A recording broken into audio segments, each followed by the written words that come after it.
अयोध्या, जिसके कण कण में राम विराजते हैं। अयोध्या जो कि रघुवंश की राजधानी है। अयोध्या जिसको लेकर ये कहा जाता है कि जिसे युद्ध में भी न जीता जा सके। उस अयोध्या में प्रभु श्री राम की प्राण प्रतिष्ठा की तैयारियां जोरों शोरों से है। इन सब के बीच आज इंडिया डेली लाइव आपको उन लोगों से मिलाएगा जो कि प्रभु श्री राम के वंशज हैं। सूर्यवंशी समाज के लोग आज इंडिया डेली लाइफ पर हमारे साथ मौजूद हैं। इनसे बातचीत करेंगे और जानेंगे उस संघर्ष को जो रामलला के आज स्थाई मंदिर में विराजमान होने तक के इस पूरे सफर में अयोध्या के लोगों ने और इस समाज ने अब तक झेला है। साथ ही साथ बात करेंगे कि आखिर किस तरीके से प्राण प्रतिष्ठा से पहले इनके अंदर खुशी है और क्या कुछ ये इस पूरे 22 जनवरी के प्राण प्रतिष्ठा को लेकर कहते हैं। तमाम लोग हमारे साथ मौजूद हैं। सबसे आपका परिचय कराऊं, सबसे पहले हमारे साथ दादा गुरु प्रसाद सिंह जी मौजूद हैं जो कि सूर्यवंशी समाज के मुखिया हैं अयोध्या में, और हमारे साथ अखंड प्रताप सिंह जी भी मौजूद हैं जो कि उपाध्यक्ष हैं, और तमाम लोग जो हैं वो यहाँ पर मौजूद हैं। सबसे पहले तो दादाजी आपसे मैं शुरू करूंगा। राम के वंशज आप लोग हैं और इसको लेकर आपने कई बार प्रमाणिक तौर पर किताबों का भी उल्लेख किया है। उनमें से कुछ चीजें जरा हमारे दर्शकों को भी बताइए कि आखिर किस तरीके से आप लोगों की पीढ़ी चली आ रही है अयोध्या में। ऐसा है कि अयोध्या सूर्यवंशियों की राजधानी रही है, आज से नहीं, त्रेता युग से। लेकिन भगवान राम 4 भाई थे और चारों भाई जब अपने धाम को अंतिम समय में जाने लगे तो सबके 2-2 लड़के थे। भगवान राम ने 8 बच्चों को पूरा राज्य 8 भाग करके बांट दिया। अन्य भाइयों ने कहा कि नहीं, हमारे रकुल में ये चला आया है, जो ज्येष्ठ होता है वही राजा बनता है, बाकी सब सेवक बनते हैं। जेठ स्वाम सेवक भाई, यह दिनकर कुल रीत सुहाई। लेकिन अन्य राम ने कहा हम इसको अब नहीं मानेंगे, हम इसमें परिवर्तन करेंगे। आजकल से जो हमारे वंश में चला आ रहा है इसमें हम परिवर्तन करेंगे, क्योंकि मैं झेल चुका हूं अपने जीवन में। तो पूरे राज्य को 8 भागों में बांट दिया और सबको राजा बना दिया। लक्ष्मण के लड़के, लक्ष्मण का राज इधर था पश्चिम साइड में, मेवाड़ मारवाड़ ये सब इलाका था। तो जहाँ के राणा प्रताप थे उसी वंश के। जब मुसलमानों का आक्रमण भारत में हुआ 12वीं शताब्दी से, जब से सल्तनत काल आया, उसके बाद मुगल आए, तो इन इस्लाम धर्मावलंबियों का एक ही उद्देश्य था कि भारत में एक शक्ति ऐसी है कि जब तक इसको पराजित नहीं किया जाएगा तब तक हमारा राज्य अस्थायी रूप से कायम नहीं हो सकता। और वो हैं क्षत्रिय। इसलिए क्षत्रियों को जितना कमजोर हो सके उतना कमजोर कीजिए, यही उद्देश्य रहा है सब इस्लाम धर्मावलंबियों का। और सारे क्षत्रियों, जहाँ तक ये राम जन्मभूमि का मामला है, बाबर 1526 में भारत आया और 1528 में अयोध्या आया। उसके सेनापति मीर बाकी ने उससे कहा कि भारत में 3 स्थान ऐसे हैं कि तीनों को जब तक नहीं मिटाया जाएगा तब तक भारत में इस्लाम धर्म का प्रचार प्रसार नहीं हो पाएगा। अयोध्या का भगवान राम का मंदिर, काशी शिव बाबा का मंदिर और मथुरा में कृष्ण का मंदिर। तो पहले अयोध्या पर ही आक्रमण किया। 1528 में बाबर ने चढ़ाई किया। यहाँ के समस्त राजपूत इस क्षेत्र के, यहाँ की हिंदू जनता, बहुत भयंकर युद्ध हुआ, कई महीने युद्ध चला। लेकिन चूंकि उनके पास तोपखाना था, हम लोगों के पास केवल आग्नेय अस्त्र थे नहीं, भाला तलवार यही सब था। तो बहुत दिनों तक युद्ध हुआ। अंत में हम लोग पराजित हुए, हिंदू पराजित हुए और इस तरह हमारे रामलला के मंदिर को बिल्कुल ध्वस्त कर दिया, तोपों से उड़ा दिया। लेकिन गिराने के बाद भी युद्ध जारी रहा। यहाँ के क्षत्रियों ने इस क्षेत्र के सभी को एकत्रित करके 76 बार आक्रमण किया उस पर, और कम से कम 5 लाख हिंदू मारे गए इस 76 बार के युद्ध में। और वो मस्जिद का रूप उसको दे दिए। तभी से संघर्ष हिंदू और हमसे इनसे चला जारी है। आगे की संघर्ष की कहानी मैं अखंड जी आपसे सुनूंगा, क्योंकि आप तो कार सेवा के उस पूरे दौर में रहे और आपने गोली भी खाई, और वो गोली का छर्रा जो है वो अभी भी आपके शरीर पर मौजूद है। और आज जब ये भव्य राम मंदिर बनकर खड़ा है, जिसमें 22 जनवरी को रामलला की प्राण प्रतिष्ठा होनी है, तो याद आता होगा वो सब कुछ, वो 90 का दौर, फिर वो 92, फिर 2020 जब शिलान्यास हुआ, और अब 2023। एक एक पल याद है हमको, क्योंकि मैं 84 से अयोध्या में रहा हूँ। मान बैद्यनाथ जी ने जब सरजू में जल लेकर के कसम खिला दिया था कि इसको गिरा के ध्वस्त कर देंगे, तभी से मैं घर द्वार छोड़ के अयोध्या चला गया और अयोध्या में रहा। जब गिर गया तो आया हूँ यहाँ। 76 बार आक्रमण हुआ, 77वीं बार वो कल्याण सिंह मुख्यमंत्री थे। उनके समय में चाहे पहले से मुझे बताइए, पहले बताइए 90 में क्या हुआ था, कैसे आह्वान हुआ, इतने लोग कैसे जुट गए, 90 फिर हुआ क्या उस दिन हनुमानगढ़ी के सामने? 28 नवंबर को विष्णु प्रसन्न ने आह्वान किया था। ठीक है। 28 अक्टूबर को आह्वान किया था। 28 अक्टूबर को उसके पहले ही मैं यहाँ से तमाम फोर्स आ गई। मैं रामचंद्र परमहंस के यहाँ था, वहाँ से मैं भगा तो मैं चला गया सीधे वहाँ बॉम्बे, मेरा लड़का रहता था। और मैं 26 तारीख को वहाँ से चला, इलाहाबाद पहुँचा हूँ। 28 को मैं वहाँ से आ रहा था, तो मैंने फैजाबाद में कोई आ नहीं सकता था, तो मैंने हरैया के लिए टिकट लिया बस का। और राम प्रसाद वर्मा कहीं रहता था, हमको याद है, राम प्रसाद वर्मा बीकापुर के पास बस रोक करके हमको उतारने लगा कि आप तो अयोध्या जा रहे हैं। हम कहा मैं तो हरैया जा रहा हूँ। तो ड्राइवर जो था, वो कंडक्टर जो था, वो बेबिल बनाया था हरैया का मेरी। और बेबिल उसने कहा कि नहीं हरैया जाएंगे। मैंने कहा अयोध्या में हरैया जाएंगे सीधे भाई, अयोध्या नहीं जाएंगे। और हरैया का बेबिल उसने दिखाया और बड़ी बेइज्जत किया लोगों खींचने के, लेकिन नहीं, सब एकत्रित हो गए, हम बैठे रह गए बस में। तो मैं आके अयोध्या उतर गया हूँ। बिरला धनसारा पीछे से अपने घर पहुंचा हूँ। 28 को सुबह यहाँ चला गया उनके यहाँ बाबा नीलकमल दास मणिराम छावनी, वहां से सारी रूपरेखाएं बनी और कार सेवक सब इसी रास्ते पर सब जमा थे एकदम माझा एरिया में। किधर से लाया जाएगा इनको, कैसे क्या होगा, तो हम लोगों ने सारा रास्ता बना करके ये बड़ी छावनी से इनको घुसा करके सुबह 6 बजे घुसाया गया है। और सारी अयोध्या पट गई मनुष्यों से, फिर रुका नहीं कोई। एक विद्यानंद नाई से रहता था, उसके यहाँ सब्जी बेचता था, उसके यहाँ 2 बोरा आलू लिया। और आलू ये यादव रहते थे बरेटा में, राम शरण यादव, उसके यहाँ से बिटहूर कंडी लिया और जाके माझा में भौरी लगवाया, सबको खिलाया पिलाया, सबको रास्ता बताया, रात में उनको लेके यहाँ आया। और 28 से फिर ये हुआ चढ़ाई की जाएगी।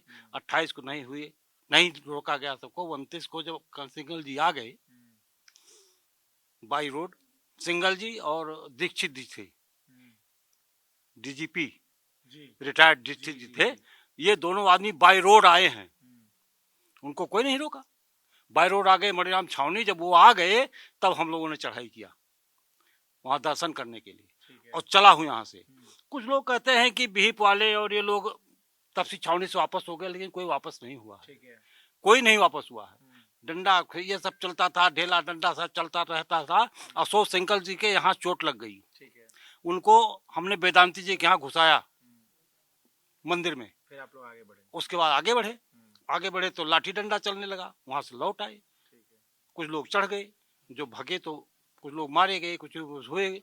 फिर वहीं एक कहानी जो मुझे अयोध्या के लोगों से सुनने को मिली कि हेलीकॉप्टर आसमान में घूम रहा था और हेलीकॉप्टर ने जब लाल बत्ती जलाई तब गोली चली। वो तो 2 नवंबर की बात है। 2 नवंबर की बात है भाई, मैं उसी दिन की 2 नवंबर की बात। तो उस दिन तो हेलीकॉप्टर घूम रहा था। सच है वो। हाँ, और वही रामायणी जी के मंदिर पर भुल्लर नाम का जो सिपाही बैठा था, अधिकारी कोई था, उसी ने सबसे पहले गोली चलाई है। हम लाल कोठी में ऐसे खड़े थे, वहीं से देख रहे थे, गोली वहीं चली है। कोठारी बंधु हमारे सामने गिरे हैं दोनों, एक गिरा है, छोटा वाला भाई गया देखने उसको भी लग गई वहीं, दोनों गले गिर गए वहीं सामने। राम कोठारी और सर कोठारी दोनों लाल कोठी के पास गिरे थे। जो तमाम लोग कहते हैं कि नहीं यहाँ से। किस वक्त लगी थी? हमको 2 नवंबर को लगी है, जब इनकी गाड़ियां आकर के लोगों को उठा के ले जा रही थी। अच्छा। उसमें ओम प्रकाश पांडे आजमगढ़ रतुआ पार का था, जो चिल्ला रहा था, उसके पैर टूट गया था। ठीक है। और एक कुलकर्णी जी थे वहाँ के कर्नाटक के, ये थे। और एक हमारे यहीं शिवदारगंज का गुप्ता था, मर गया बेचारा, है नहीं अब तो। ये लोग चिल्ला रहे थे, भैया ले जा रहे, बचाओ बचाओ बचाओ बचाओ। तो ओम प्रकाश पांडे को लोग खींच इधर किया हूँ। ओम प्रकाश पांडे को जब मैं कंधे पे रखा हूँ, तब एक पुलिस वाला हमको यहाँ मारा। और जब उसने हमको यहाँ मारा तो हम जब गिरने, तब जब देखा कि अब हमको मार रहा है, मार दिया इसने, तो हमने उसको भी एक तुरंत मारा इसी पर। और जब झरना गया तो हमने जब ऐसे उनको ले करके कंधे पर, और जब जैसे घूमड़ा हूँ तैसे वहीं से गोली आके यहाँ लग गई। यहाँ है अभी, समझ रहा हूँ, यहीं लगी है, 9 mm की है, यहीं पड़ी है। उसके बाद फिर उनको गली में घुसा करके अस्पताल भेज करके, उसके बाद मैं अपना बैठ गया लाल कोठी में, पश्चिम तरफ चला गया। पूरा से गोली पश्चिम गोली आ रही थी, पश्चिम साइड में घुस गया। 2019 में जब सुप्रीम कोर्ट का निर्णय आया कि मंदिर बनेगा, सारा जो विवाद है उसका एक निपटारा किया गया, तो उस निर्णय के बाद आप लोगों का क्या रिएक्शन था? किस तरीके से आप लोगों ने उस निर्णय को जो है वो देखा? बहुत लड़ाइयों के बाद जब ये निर्णय आया तो अपार खुशी हुई, जिसको वर्णित नहीं किया जा सकता।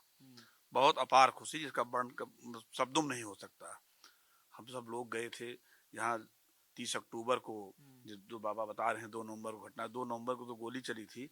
30 अक्टूबर को मुख्यमंत्री मुलायम सिंह यादव थे, उन्होंने कहा था कि परिंदा पर नहीं मार सकता है, और सारी ट्रेनें, सारी बसें रोक दी गई थी। उसके आक्रोश में दक्षिण भारत से लेकर के यहाँ तक के सारे लोग पैदल आए। हम लोगों के इलाके से लोग पैदल जब आना शुरू किए तो यहाँ के लोगों में तब ज्यादा जागृति बढ़ी कि बाहर के लोग पैदल आ रहे हैं, हम लोग यहीं बैठे हैं। गांव-गांव से लोग निकल पड़े। हमारे भी गांव से 50 लोग गए थे 30 अक्टूबर को ही। वहाँ जिस दिन जो आप बता रहे हैं हेलीकॉप्टर वाली घटना, लाल बत्ती जली, हम लोगों ने अपनी आंख से देखा था, हेलीकॉप्टर जली, हम लोग वहाँ पहुँच गए थे। और हमारे गाँव के वीरेंद्र सिंह हैं, उनका जो है पैर टूट गया, उसी में छत से कूद पड़े। जब गोली चलने लगी, पुलिस वालों ने खेदा तो उतर रहे थे हम लोग सीढ़ी से, हम लोग नीचे उतर आए, वो पीछे रह गए थे। पुलिस वालों ने पीछे से थोड़ा सा दबाव बनाया तो देखिए, एक एक घटना जो है मुंह जबानी याद है कि क्या चीज कैसे हुई। दादाजी, आपसे अब सवाल ये है कि प्राण प्रतिष्ठा हो रही है, और आप लोगों के लिए तो ये बेहद खास है क्योंकि आप उस वंश से आते हैं, और आपके ही आराध्य, आपके ही नहीं पूरे भारत के आराध्य जो हैं वो मंदिर में विराजमान हो रहे हैं। कितनी प्रसन्नता है? आज रामलला अपने स्थान पर विराजमान होंगे 22 तारीख को। ये पूरे हिंदुस्तान की जनता को अपार प्रसन्नता है। एक नया पर्व मनाया जाएगा। इसी दिन से एक नया पर्व भारत में शुरू हो जाएगा कि हमारे रामलला को अपने स्थान पर जगह मिली। इससे बड़ा आनंद और क्या हो सकता है। जैसे दिवाली मनाई जाती है उसी तरह से ये भी मनाया जाएगा, ये दिन भी मनाया जाएगा। हाँ, तो सवाल अब ये है कि आप कहाँ होंगे 22 को प्राण प्रतिष्ठा के दिन? आपको निमंत्रण है कि नहीं? हमको निमंत्रण नहीं है। हमको निमंत्रण कौन देगा? हम उसी वंश के हैं। हमारे सूर्यवंश में ये नियम है कि घर में कोई उत्सव होता है, पूरे सूर्यवंश समाज में है कि घर में कोई उत्सव होता है तो घर वालों को निमंत्रण नहीं दिया जाता, घर को निमंत्रण दिया जाता है। और हमको कौन रोक सकेगा अगर हम जाएंगे? कौन रोक? सवाल ये है, चूंकि राम जन्मभूमि तीर्थ क्षेत्र जो न्यास है उसकी तरफ से तमाम लोगों को आमंत्रण दिया जा रहा है, कार्ड दिया जा रहा है। आप लोगों के पास पहुंचा है क्या? अभी नहीं, अभी हम लोगों के पास नहीं पहुंचा है। कोई कार्ड नहीं पहुंचा है। कोई कार्ड नहीं पहुंचा। आप क्योंकि आप तो कार सेवा भी आपने की है और पूरा संघर्ष आप तमाम लोगों ने देखा, जिया, तो अभी तक समिति की तरफ से कोई बातचीत कुछ की? आप लोगों का इतना योगदान रहा है, किस तरीके से? कोई नहीं। मैं कारसेपुरम में रहा भी हूँ। अच्छा। और चंपत राय जी व्यक्तिगत विरोध जानते हैं, लेकिन आज तक कोई कुछ भी नहीं है। मुझको सिर्फ कष्ट, मुझको प्रसन्नता तो अपास है, लेकिन कष्ट इस बात का चंपत राय के वक्तव्य का कष्ट है। हमको भगवान के दर्शन के लिए हमको निमंत्रण दिया जाए, हम निमंत्रण के उसे नहीं है, लेकिन उनकी बातों से हमको कष्ट है। 2020 में जब शिलान्यास हुआ था तब आप लोगों को बुलाया गया? आपके चैनल से एक मांग हम लोग कर दें। शिलान्यास जिसमें हुआ था, हाँ। आप लोग गए थे? हम लोग गए थे, वहाँ मौजूद थे, लेकिन आमंत्रण आधिकारिक तौर पर नहीं था। आमंत्रण से छोड़े गए थे हम लोग। अच्छा। ये आस्था का विषय है, ये आमंत्रण का किसी विषय को नहीं है। आमंत्रण नहीं गया था। हमारे वो भगवान राम जन सैलाब था जिसमें शिलान्यास हुआ था। किसी निजी मतलब लिमिटेड लोगों का आमंत्रण नहीं था। और कोरोना का प्रोटोकॉल भी था मुझे हाँ, लेकिन इस समय जो स्थिति है, हाँ। इतना आपके चैनल के माध्यम से हम लोग सूर्यवंशी बिरादरी की तरफ से, क्षत्रिय समाज की तरफ से, पूरे भारत के जनवासियों की तरफ से एक मांग करना चाहते हैं कि जो सरकार उस समय गोली चली थी, लाठी चली थी, जो इनके पास घायलों की सूची है, जो मर गए उनको जो कर रहे हैं उनके परिवार को, जो घायलों की सूची है, सबको तो नहीं बुला सकते, संभव भी नहीं है, जितने लोग गए थे उतने लोग नहीं, लेकिन जो घायलों की सूची सरकारी रिकॉर्ड में दर्ज है इनकी आज भी, उन घायलों को तो इन्हें उस आमंत्रण देके वहां इस दर्शन के मौके पर रामलीला के विराजमान के अवसर पर इनको वहां साक्षी बनाना चाहिए। जी। क्योंकि हम इस पूरी कहानी को जब समझ रहे हैं तो एक पीढ़ी तो यहाँ है और दूसरी पीढ़ी मेरे साथ मौजूद है। ये पूरा कहानी, ये पूरा संघर्ष जब आप लोग देखते हैं, समझते हैं, और फिर जब ये भव्य राम मंदिर जो बनकर खड़ा है, और वो फिर एक टीस जो अखंड जी के बातों में भी है कि इतना बलिदान था, तो ये तो बनता ही था, स्वाभाविक था कि निमंत्रण आए। सबसे पहले नववर्ष की आपके डेली न्यूज़ को हमारी तरफ जयप्रकाश सिंह पूरा हो जाए। सर, तीज तो है, साथ साथ अपार खुशी भी है कि हमारे पूर्वज भगवान राम का मंदिर में स्थापना होने जा रहा है, जिसके शुभ अवसर, ठीक हमको नहीं निमंत्रण कार्ड मिला, हमारे पूर्वज लोग बैठे, इनको नहीं मिला, लेकिन चूंकि उनके हम लोग वंशज हैं, तो हम लोग ये तारीख ये 22 तारीख आएगी, 22 जनवरी आएगी, जैसे एक दीपावली मनाई जाती है, वैसे दूसरी दीपावली हम लोग अपने बच्चों से कह के जाएंगे कि दूसरी दीपावली 22 जनवरी होगी, और आप लोग विधवत, हम लोग रहें ना रहें, लेकिन विधवत इसको मनाइएगा। हाँ, ये अपार खुशी है हम लोगों की। ये जो खुशी है ये दुगनी होती अगर आधिकारिक तौर पर आमंत्रण होता। बात उन्होंने बिल्कुल सही कही कि आमंत्रण निमंत्रण तो भगवान की आस्था और पूजा का विषय नहीं है, लेकिन चूंकि एक प्रोटोकॉल है जिसके तहत बुलाया जा रहा है, इकबाल अंसारी को आमंत्रण गया, तमाम भजन गायकों को जा रहा है, तो उन लोगों को क्यों नहीं जिन्होंने वो संघर्ष लड़ा है, जिसके बूते आज ये राम मंदिर खड़ा है। सर, निमंत्रण मिला या ना मिला जो है वो तो अलग बात है, लेकिन हम लोगों को 22 जनवरी प्राण प्रतिष्ठा का बहुत ही हर्षोल्लास के साथ जो है पर्व मनाया जाएगा। प्रभु श्री राम का जो है सौभाग्य ये है कि हम लोगों की पीढ़ी में उनका दर्शन मिल रहा है, इसकी अपार खुशी। आखिरी सवाल दादी आपसे ये है, आपने तो इस बात का उल्लेख कर ही दिया कि निमंत्रण तो भगवान के दर्शन को नहीं रोक सकता, तो 23 को मैं समझूं कि आप जाएंगे दर्शन करने के लिए?